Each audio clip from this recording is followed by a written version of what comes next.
Australia's involvement in the First World War began when Britain and Germany went to war on the 4th of August 1914, and the Prime Minister, Joseph Cook, pledged full support for Britain.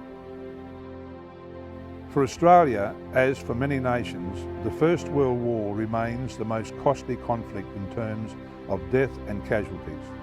From a population of fewer than 5 million, 416,000 men enlisted, of which 60,000 were killed and 156,000 wounded, gassed or taken prisoner. This is the story of one of these men.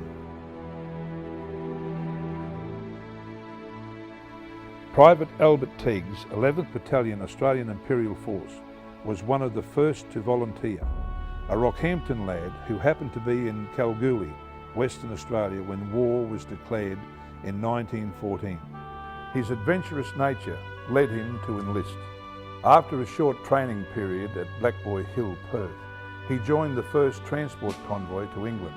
However, en route it was realised there would be no accommodation available in Britain for our troops. Turkey was showing signs that it may join Germany and fight the Allies.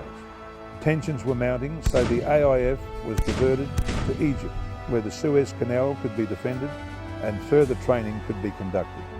While training in the Egyptian desert late in 1914, the 1st Australian Division and the New Zealand Australian Division, which included the 1st Light Horse Brigade, were formed into the Australian and New Zealand Army Corps, the Anzacs.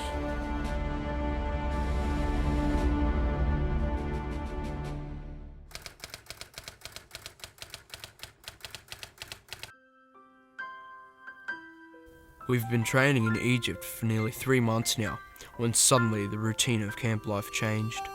There's a furphy getting around that we're about to move, maybe attack the Turks in their own country. Tents are being dismantled and packed away, and the area cleaned. Our battalion was ordered out and marched to the Cairo railway station for transportation to Alexandria. Soon after our arrival, we embarked on the troop ship Suffolk, sailing for an unknown destination. After travelling 3 days, our ship anchored at the harbour of Lemnos Island. This is where the real training started. For the next 6 weeks, we practiced disembarking at night into smaller boats, landing on shore, live firing, and various other manoeuvres. Friday, the 23rd of April. All stretcher bearers received 200 rounds of ammunition, 3 days' rations consisting of 3 tins of beef, 3 pounds of biscuits and 2 tins containing tea, sugar and oxo for making beef tea. Saturday, the 24th of April. To our surprise, today all stretcher bearers had a hand in our rifles. We are to land unarmed. Later in the day, parts of the battalion were allotted to their respective destroyers in preparation for the landing. I was assigned to HMAS London. Sunday, the 25th of April. At 1 AM we had a good meal, then prepared to disembark into boats. Before leaving, we all had a tot of rum.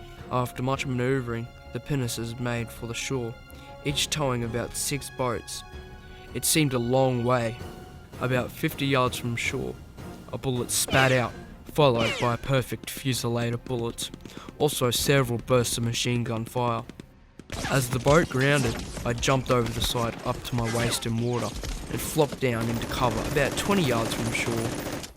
Fire seemed to come from a ridge to our right and a trench on our left. Bullets continued to fly over us for about 10 minutes. In the meantime, our boys fixed bayonets and charged up the hill. The Turks retreated very quickly, and our lads went ahead so fast that I never caught them up. The sudden withdrawal by the Turks was a trap, for when about 3 miles in, they turned and gave our chaps a hot time. About 10 AM, my mate and I were called to attend a man shot in the thigh. We just started to carry him when a bullet flew over us. We all flopped, but the next hit me in the hip and came out my thigh. My mate bandaged it. The chap we were going to carry accompanied me to the beach. It took about an hour and we both endured much pain. The evacuation area was being shelled and shrapnel was flying about, many men being hit. I was placed into a boat about 4 p.m. and put on a troop ship. All the wounded on board have to sleep on the floor. I couldn't roll over and was in severe pain. After 2 days on board and witnessing further attacks and bombardments of Gallipoli, his troop ship finally sailed for Egypt. Albert was transferred to Alexandria for further medical attention. However, this treatment was insufficient for his complete recovery, and he was returned to Australia and discharged medically unfit. Albert's adventurous spirit was still very much alive, and he was seriously committed to defeating the enemy. After rehabilitation, he re-enlisted in the AIF and trained as an officer. At the start of 1917, Albert was allotted to the 28th Battalion as a lieutenant. 3 weeks later, whilst leading his men in an attack against the Germans, was killed by a shell in Lagnacourt, France. He was aged 23. The following Central Queenslanders lost their lives at the landing on Gallipoli: Corporal Alfred Freeman, Rockhampton; Private Harry Graham, Barcaldine; Driver Joseph Howes, Mount Morgan;